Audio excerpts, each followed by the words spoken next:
तुम तभी आजाद हो सकते हो जब जिंदगी की समस्याओं से छूट जाओगे। आज की यह कहानी सुनने के बाद तुम्हें जिंदगी की सारी समस्याओं का उत्तर मिल जाएगा। तो चलिए उस अद्भुत कहानी की आज शुरुआत करते हैं। यह कहानी जिंदगी को देखने का एक नया नजरिया सिखाएगी और अगर आपने इस कहानी से मिलने वाली सीख को समझ लिया तो आपकी पूरी जिंदगी बदल जाएगी। साम, जो कि इस कहानी का नायक है, उसे एक रात बुरा सपना आता है जिसमें वह हर रोज की तरह अपने गुरु के आश्रम में तलवारबाजी के मुश्किल दांवपेचों का अभ्यास कर रहा था। उसका अभ्यास अच्छा चल रहा था, लेकिन जैसे ही वह एक ऊंची छलांग लगाकर जमीन में वापस आता है, उसका एक पैर टूटकर कांच के टुकड़ों की तरह बिखर जाता है। उसकी ऐसी हालत देखकर सभी लोग डर जाते हैं, लेकिन एक रहस्यमय आदमी बड़ी शांति से उन टुकड़ों को इकट्ठा करने लगता है, जिसने भूरे रंग के जूते पहने हुए थे। साम घबराकर नींद से जाग जाता है। उस समय रात्रि का अंतिम प्रहर चल रहा था और वह खुद को शांत करने के लिए बाहर टहलने निकल जाता है। कुछ देर चलने के बाद वह एक पुराने से घर के बाहर आकर रुक जाता है और उसके बाहर बने चबूतरे पर जाकर बैठ जाता है। तभी एक बूढ़ा आदमी उस घर से बाहर निकलता है, जिसने बिल्कुल वैसे ही जूते पहन रखे थे जैसे साम ने अपने सपने में देखे थे।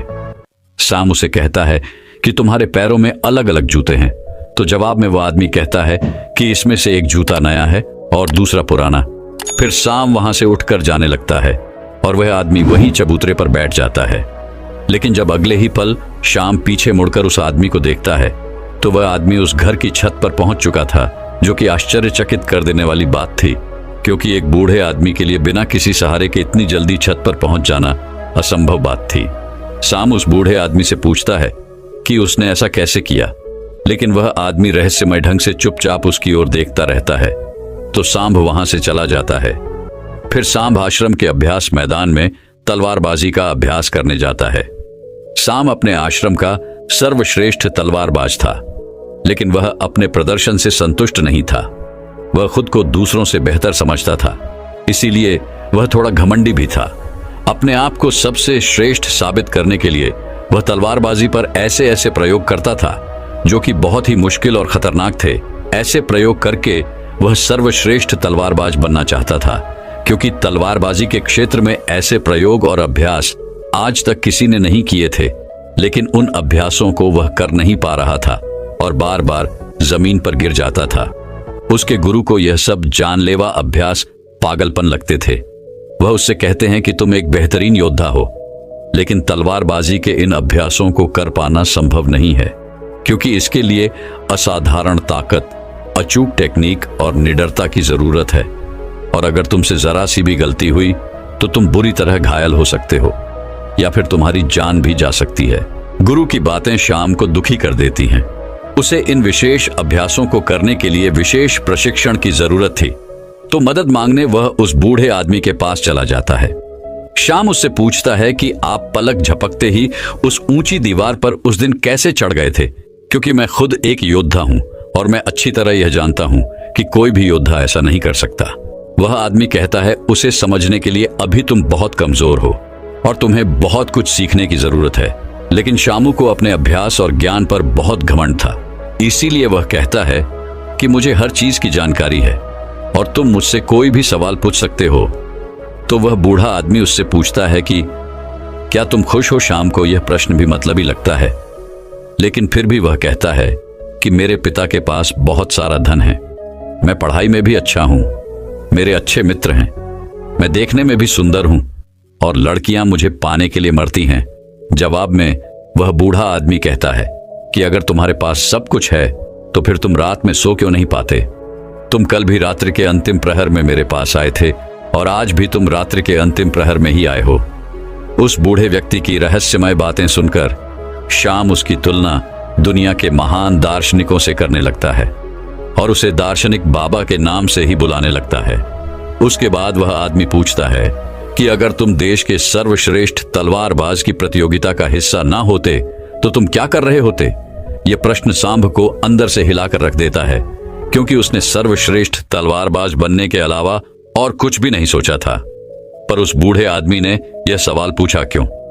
सांभू को लगता है कि वह आदमी सनकी है, इसीलिए वह घबराकर वहां से चला जाता है और उसे भूलने का प्रयास करने लगता है।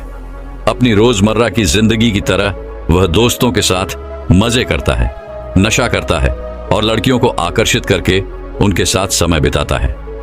पर इसी दौरान अचानक सिर्फ एक पल के लिए वह दार्शनिक बाबा उसके सामने आ जाता है, जो एक इशारा था कि सांब अपनी हरकतें सुधारे। तो सांब दार्शनिक बाबा से मिलने उसके पास चला जाता है। उन दोनों में थोड़ी बातचीत के बाद गीता नाम की लड़की खाना लेकर आती है, जो कि उस बूढ़े व्यक्ति की मुंह बोली बेटी थी।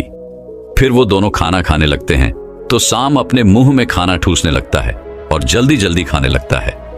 लेकिन दार्शनिक बाबा कहता है कि तुम्हें अपना खाना आराम से आनंद लेते हुए खाना चाहिए। वह कहता है कि तुम्हारे अंदर बहुत बुरी आदतें हैं और अगर तुम मुझसे प्रशिक्षण लेना चाहते हो तो आज से ही तुम्हें मित्रों के साथ बेमतलब घूमना, नशा करना, मांस खाना, सब शारीरिक संबंध बनाना बंद करना पड़ेगा। लेकिन शाम को अपने प्रशिक्षण और अभ्यास पर बहुत घमंड था, तो दार्शनिक बाबा उसे कुछ समय के लिए घुटने मोड़कर खड़े रहने के लिए कहता है, जो देखने में तो बहुत आसान लगता है, लेकिन थोड़ी ही देर में सांब का सब्र जवाब दे देता है और वह वहीं जमीन पर गिर पड़ता है। अपना घमंड टूटने और खुद को बेइज्जत महसूस करने के बाद शाम गुस्से में वहां से जाने लगता है। तो दार्शनिक बाबा उसे कहता है कि आत्मा अनुभव हमें बहुत सी नई चीजें सिखाता है। हमारे अंदर हर सवाल का जवाब है, इसलिए बाहर से सोचना बंद करो और अपने अंदर अपने आत्म अनुभव से उनके जवाब ढूंढो। फिर तुम्हें पता चलेगा कि तुम रात को इसलिए नहीं सो पाते क्योंकि तुम अंदर से खाली हो और तुम्हें अपने खालीपन से डर लगता है। वह यह भी कहता है कि एक योद्धा के लिए शरीर और दिमाग दोनों पर नियंत्रण होना बेहद जरूरी है और वह शाम को एक योद्धा की तरह प्रशिक्षित करने के लिए मान जाता है। अगले दिन शाम जो अपने आश्रम के अभ्यास मैदान में जाता है तो वहां उसे पता चलता है कि उसके मित्र सबल के हाथ में अभ्यास के दौरान गहरी चोट आ गई है और अब सबल देश की सबसे बड़ी प्रतियोगिता में हिस्सा नहीं ले पाएगा। इस बात से सबल को प्रशिक्षित करने वाला शिक्षक बहुत परेशान था, क्योंकि सबल तीरंदाजी में सबसे श्रेष्ठ योद्धा था। रात को शाम फिर दार्शनिक बाबा से मिलने जाता है। उस समय दार्शनिक बाबा बैलगाड़ी के पहिए को सुधार रहे थे। वह सामने से एक लोहे का टुकड़ा मांगता है, तो सांब भी जानबूझकर उस लोहे के टुकड़े को बाबा की तरफ तेजी से फेंकता है, लेकिन बाबा बिना उसकी ओर देखे बड़ी आसानी से उस लोहे के टुकड़े को अपने हाथों में पकड़ लेता है। शाम दोबारा से ऐसा करता है, लेकिन दार्शनिक बाबा फिर से उसे बिना देखे पकड़ लेता है। दार्शनिक उससे कहता है कि हमारे दिमाग में लाखों बेतुके विचार चलते रहते हैं जो हमारे लक्ष्य को धुंधला बनाकर हमें भटका देते हैं। फिर वह शामू को थप्पड़ मारकर उसे उकसाता है और बदले में मुक्का मारने के लिए कहता है। पहले तो शाम शांत रहता है, लेकिन जब वह दार्शनिक बाबा पर हमला करता है तो दार्शनिक उसे पलक झपकते ही चारों खाने चित्र कर देता है और उससे कहता है कि अपने लक्ष्य के अलावा जो कुछ भी तुम्हारे दिमाग में चल रहा है वो सब बेकार है। उस कचरे को अपने दिमाग से बाहर निकाल दो। और वह उसे अगली सुबह नदी के पुल के ऊपर मिलने बुलाता है। अगले दिन जब शाम नदी के पुल पर पहुंचता है तो दार्शनिक उसे धक्का देकर उनसे नीचे गिरा देता है। शाम गुस्से में दार्शनिक पर चिल्लाने लगता है। तब दार्शनिक कहता है, जिस पल तुम नीचे गिर रहे थे उस पल तुम्हारा दिमाग बिल्कुल खाली था, अब फिर से उसमें कचरा भर चुका है। शाम गुस्से में कहता है कि मेरे दिमाग में कोई कचरा नहीं भरा है। तो दार्शनिक शाम के दिमाग पर नियंत्रण करके वह सब देखने लगता है जो उसके दिमाग में चल रहा था। फिर वो कहता है कि अगर तुम अपना ध्यान इन फिजूल के विचारों में रखोगे तो तुम अपने वर्तमान के पलों को जी नहीं पाओगे, और जब तुम अपना सारा ध्यान वर्तमान के पलों में रखोगे तब तुम्हें पता चलेगा कि तुम क्या कर सकते हो और कितने अच्छे से कर सकते हो। शाम को चोट लगने के बाद तीरंदाजी सिखाने वाला शिक्षक सभी छात्रों की परीक्षा ले रहा था। इस दौरान शाम दार्शनिक के सिखाए तरीके से अपने ध्यान को एकाग्र करने में सफल हो जाता है और पूरी एकाग्रता के साथ तीरंदाजी का बेहतरीन प्रदर्शन करके दिखाता है, जो कि शायद सबल से भी बेहतर था। सभी लोग शाम के ऐसे प्रदर्शन को देखकर हैरान रह जाते हैं। फिर उस रात शाम दार्शनिक को पूरी बात बताता है। वह खुश था और उसे अपने प्रदर्शन पर गर्व था, क्योंकि दूसरे खिलाड़ी योद्धा उससे जलने लगे थे। लेकिन दार्शनिक की उसकी बातों में कोई दिलचस्पी नहीं थी। वह कहता है कि तुम अभी भी अतीत में जी रहे हो और तुम्हें अपने प्रदर्शन पर घमंड भी है। इसका मतलब अभी तुम कुछ भी नहीं सीखे। इतना कहकर वह उसे घर जाने के लिए कहता है और आज रात उसे कुछ भी सिखाने से मना कर देता है। लेकिन यहां कुछ अजीब होता है। श्याम वहां छुपकर सुबह होने का इंतजार करता है और सुबह होते ही दार्शनिक का पीछा करने लगता है। दार्शनिक शाम के आश्रम के अभ्यास मैदान में चला जाता है और जाकर एक ऊंचे स्थान में बैठ जाता है। जब शाम उसके बगल में जाकर बैठता है तो वह महसूस करता है कि वो सभी खिलाड़ी योद्धाओं के दिमाग को पढ़ पा रहा है। वो उनके दिमाग में चल रही सभी बातों को सुन सकता है। उसे हैरानी तो तब होती है जब शाम स्वयं को उस अभ्यास मैदान में आते हुए देखता है। यह देखकर वह अपनी जगह से नीचे गिर जाता है। फिर उसे पता चलता है कि यह सब तो उसका भ्रम है। ना तो सुबह हुई थी और ना ही उसने दार्शनिक का पीछा किया था। यह तो दार्शनिक था जो उसके दिमाग से खेल रहा था। दार्शनिक उससे कहता है कि अभी तो बहुत कुछ सीखना बाकी है, लेकिन शाम बुरी तरह से डर चुका था तो वह घबराकर वहां से चला जाता है। इस घटना का शाम पर उल्टा असर पड़ता है। उसका आत्मविश्वास नीचे गिरने लगा था, जो उसके साथी योद्धा भी महसूस करते हैं और उसका शिक्षक भी, क्योंकि उसका प्रदर्शन कमजोर पड़ने लगा था।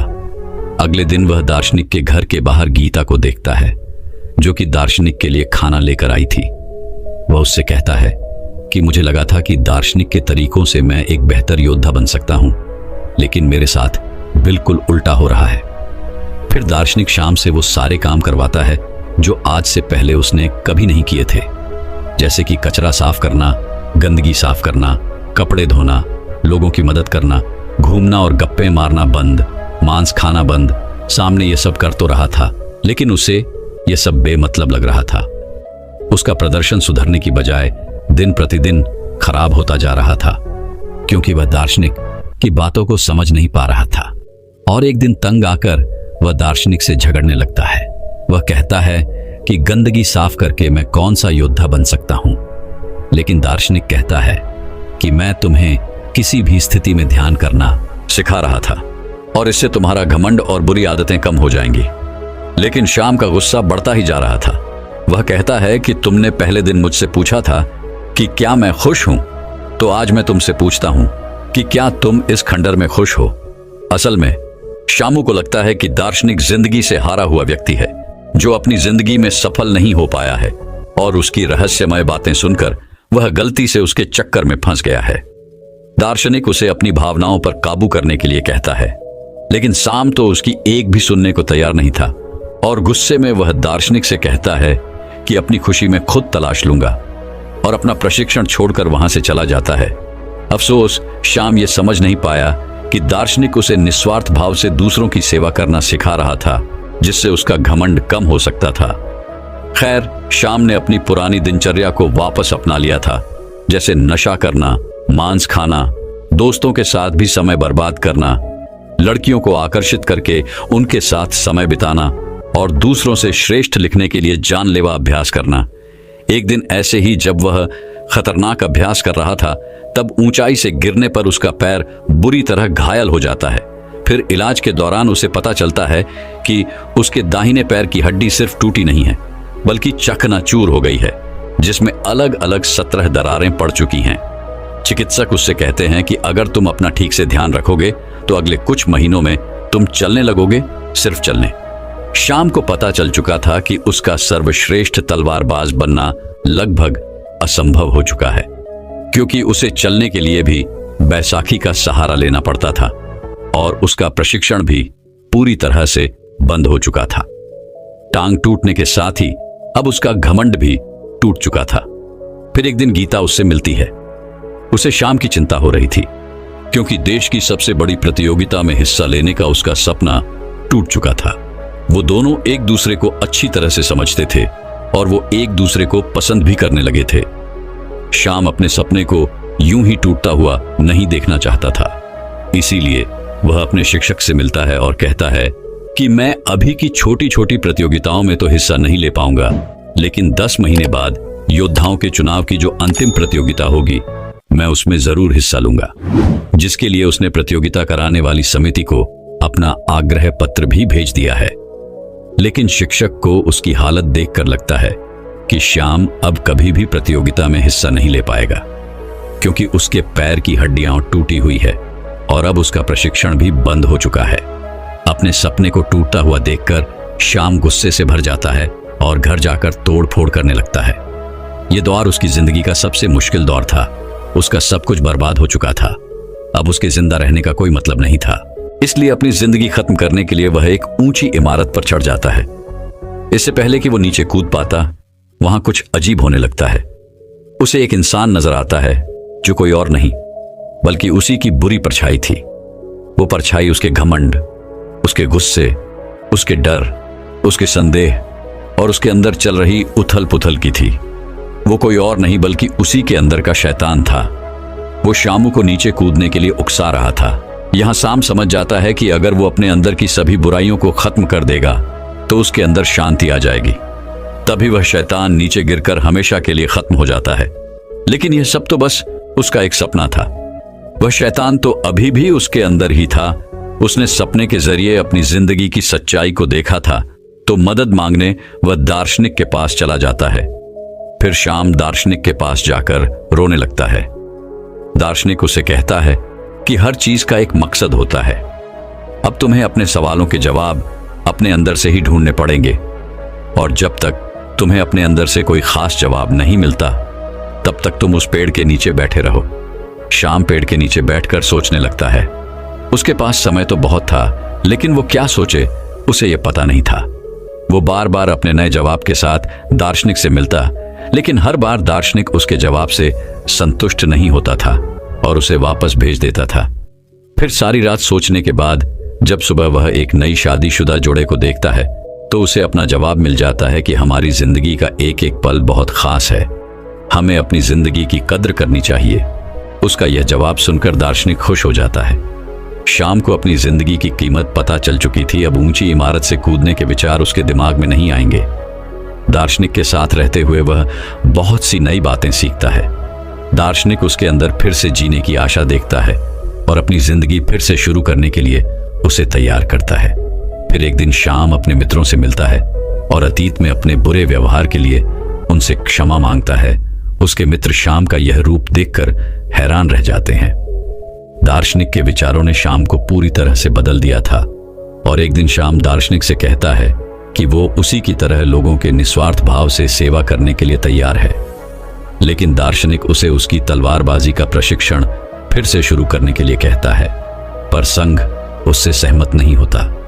वो कहता है कि मेरे पैर की हड्डी टूटी हुई है, मैं यह नहीं कर सकता। दार्शनिक कहता है कि एक योद्धा कभी भी अपनी जीत या श्रेष्ठता की चिंता नहीं करता। उसे जो काम सबसे प्यारा है वो उसे करता रहेगा, चाहे उसमें उसकी जान ही क्यों न चली जाए। फिर दार्शनिक उसे अभ्यास के लिए एक छोटे से मैदान में ले जाता है जिसे उसने तब तैयार किया था जब शाम घायल होकर बिस्तर में पड़ा था। अपने पैरों में चोट होने के बावजूद भी शाम मेहनत और लगन से अभ्यास करता है और खुद को आने वाली प्रतियोगिता के लिए तैयार करता है। और एक दिन जब वह अभ्यास के लिए अपने पुराने आश्रम में जाता है तो उसे देखकर उसके साथी योद्धा और शिक्षक हैरान रह जाते हैं। लेकिन शाम की परेशानी तो तब बढ़ती है जब उसका शिक्षक उसे एक चिट्ठी देता है। प्रतियोगिता आयोजित कराने वाली समिति ने शाम की याचिका को खारिज कर दिया था। समिति ने शाम के चिकित्सकों से बात की। उन्होंने शाम के शिक्षक से भी पूछा, लेकिन शिक्षक ने शाम को अपने घमंड में आकर जानलेवा अभ्यास करते हुए देखा था। उसे लगता था कि शाम इस प्रतियोगिता के लिए पागलपन की किसी भी हद तक जा सकता है, जो एक दिन खुद को ही मार डालेगा। इसलिए उसने शाम की हिस्सेदारी का समर्थन नहीं किया। अपने मंजिल के इतने करीब आकर एक बार फिर से उसका सपना टूट जाता है। दार्शनिक उससे कहता है कि कोई भी असहमति पत्र तुम्हें रोक नहीं सकता, तुम वो करते रहो जो तुम्हें अच्छा लगता है। लेकिन शाम कहता है कि मेरा लक्ष्य सिर्फ अभ्यास करना नहीं, बल्कि देश की सबसे बड़ी प्रतियोगिता में स्वर्ण पदक जीतना है। दार्शनिक कहता है कि स्वर्ण पदक जीतना सिर्फ एक लालच है, अगर वह मिल भी जाए तो क्या, जब तक तुम अंदर से खुश नहीं हो कोई भी बाहरी चीज तुम्हें खुशी नहीं दे सकती। दार्शनिक उसे अपनी भावनाओं पर काबू करने के लिए कहता है, लेकिन शाम बहुत परेशान था। वो गुस्से में आकर दार्शनिक से कहता है कि मैं अपना सब कुछ छोड़ने के लिए तैयार था, लेकिन तुमने मुझे फिर से प्रशिक्षण के लिए कहा। वो काफी हताश हो चुका था, उसे कुछ समझ नहीं आ रहा था, तो अपने अंदर से जवाब ढूंढने के लिए वो उस पेड़ के नीचे बैठ जाता है। दार्शनिक उसकी तरफ देखता है। फिर दार्शनिक उसे कल सुबह अपने साथ एक पहाड़ के ऊपर चलने के लिए कहता है, जहां कोई खास चीज है। फिर अगली सुबह बुरी तरह थका देने वाला लंबा सफर तय करके जब वह पहाड़ी की चोटी पर पहुंचता है तो शाम दार्शनिक से पूछता है कि बताओ, आप मुझे क्या दिखाना चाहते थे? यह पहाड़, यह नजारा, या फिर कुछ और? तो दार्शनिक उसके पैर के पास पड़े एक पत्थर की ओर इशारा करता है और कहता है, मैं तुम्हें यह पत्थर दिखाने के लिए यहां लाया हूं। इतना सुनने के बाद श्याम निराश हो जाता है। वह कहता है कि आधे दिन का इतना लंबा सफर तय करके हम यहां इस मामूली पत्थर को देखने आए हैं। फिर उसे एहसास होता है कि दार्शनिक जरूर उसे कुछ समझाना चाहता है। थोड़ी देर सोचने के बाद वह समझ जाता है कि जब तक उसे मंजिल के बारे में पता नहीं था, तब तक वह अपने सफर का आनंद ले रहा था और वह खुश था। लेकिन जैसे ही वो मंजिल तक पहुंच गया, उसकी खुशी खत्म हो गई, क्योंकि जो खुशी सफर में है वो मंजिल को पाने में नहीं। श्याम यह भी समझ चुका था कि उसका लक्ष्य हासिल करने का सपना भी इस पत्थर की तरह ही है, जिसे हासिल करने या ना करने से कोई फर्क नहीं पड़ता, क्योंकि असली खुशी तो सफर के दौरान है और अपने सफर का आनंद लेते हुए वह बिना किसी हार जीत की चिंता किए अभ्यास मैदान में अभ्यास करने लगता है। उसका बेहतरीन प्रदर्शन देखकर सभी हैरान हो जाते हैं और उसका शिक्षक उसे अंतिम चुनावी प्रतियोगिता में ले जाने के लिए मान जाता है। शाम अपने साथ दार्शनिक को भी ले जाना चाहता था, लेकिन जब वह उस पुरानी इमारत में पहुंचता है तो उसे पता चलता है कि दार्शनिक वहां से हमेशा के लिए जा चुका है। शायद दार्शनिक अपना काम पूरा कर चुका था। फिर अंतिम चुनावी प्रतियोगिता में श्याम अपना सर्वश्रेष्ठ प्रदर्शन करता है।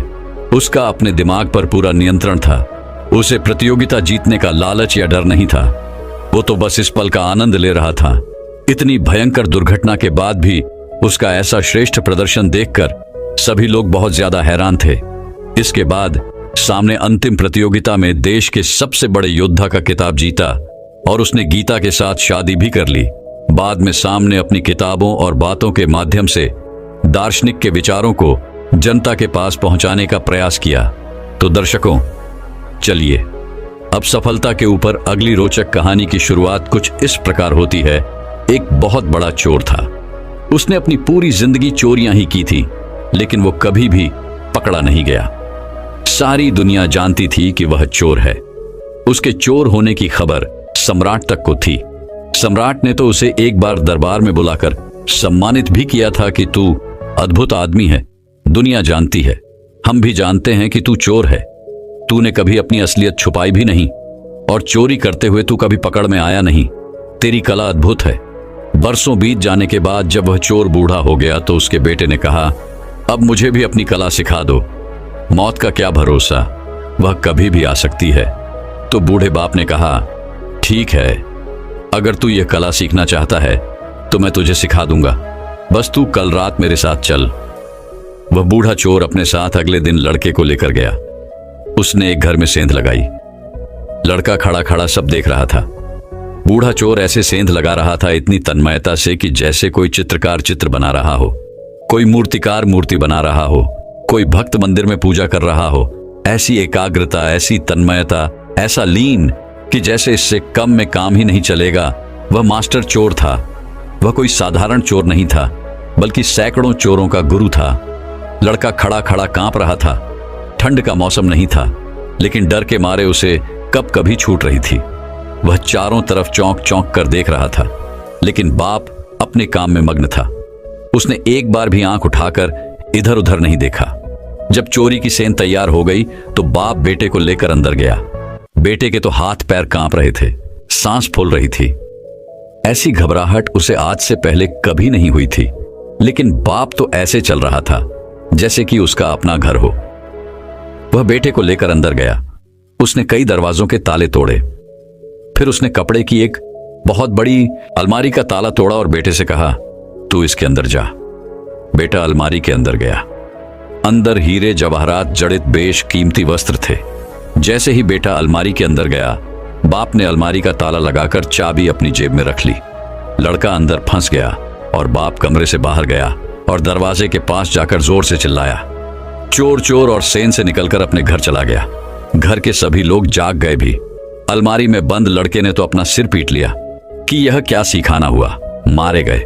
बाप ने तो निकलने का कोई उपाय ही नहीं छोड़ा, ताला लगा दिया और चाबी भी साथ ले गया।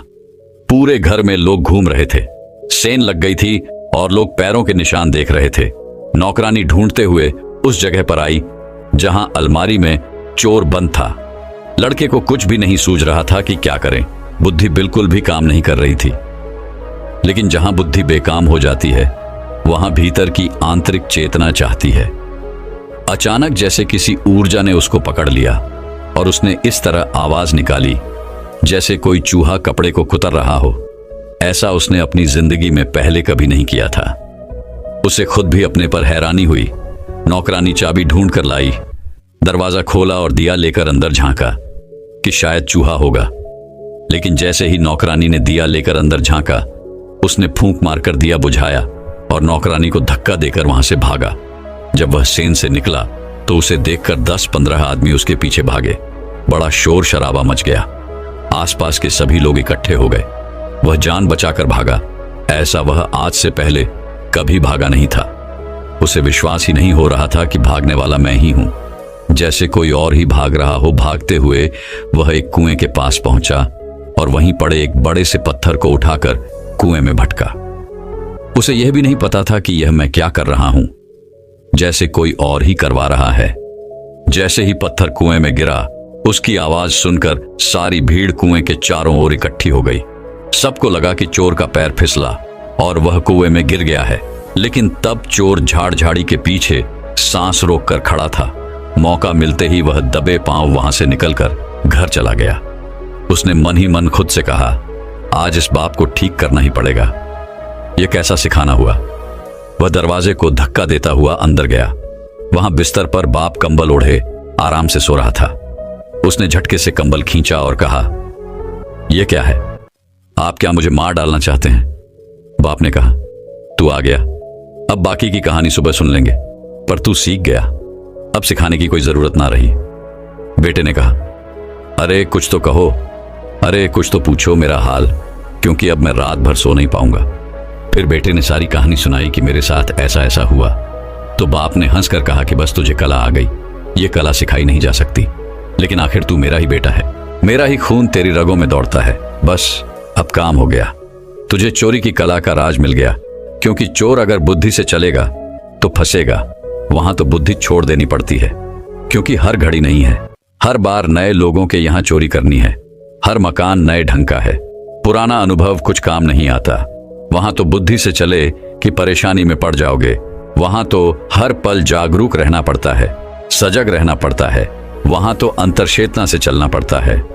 दोस्तों, वह सब अपने एक परिवर्तन में इस कहानी का उल्लेख करते हैं। वह कहते हैं कि ध्यान की कला भी चोरी जैसी ही है। वहां बस होश चाहिए। जब बुद्धि अलग हो जाती है तो सजगता आ जाती है, और जहां सजगता आ जाती है वहां तुम जाग जाते हो, और जहां तुम जाग जाते हो वहां विचार अपने आप खत्म हो जाते हैं। दोस्तों, मैं उम्मीद करता हूं कि यह कहानी सुनने से आपके जीवन में अच्छे बदलाव आए होंगे।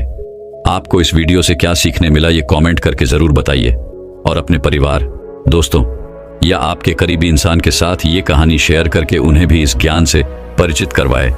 बाकी अगर आपको ये वीडियो दिल से अच्छी लगी हो तभी इस वीडियो को लाइक कर देना, और आपने अब तक इस चैनल को सब्सक्राइब न किया हो तो चैनल को सब्सक्राइब भी जरूर कर देना।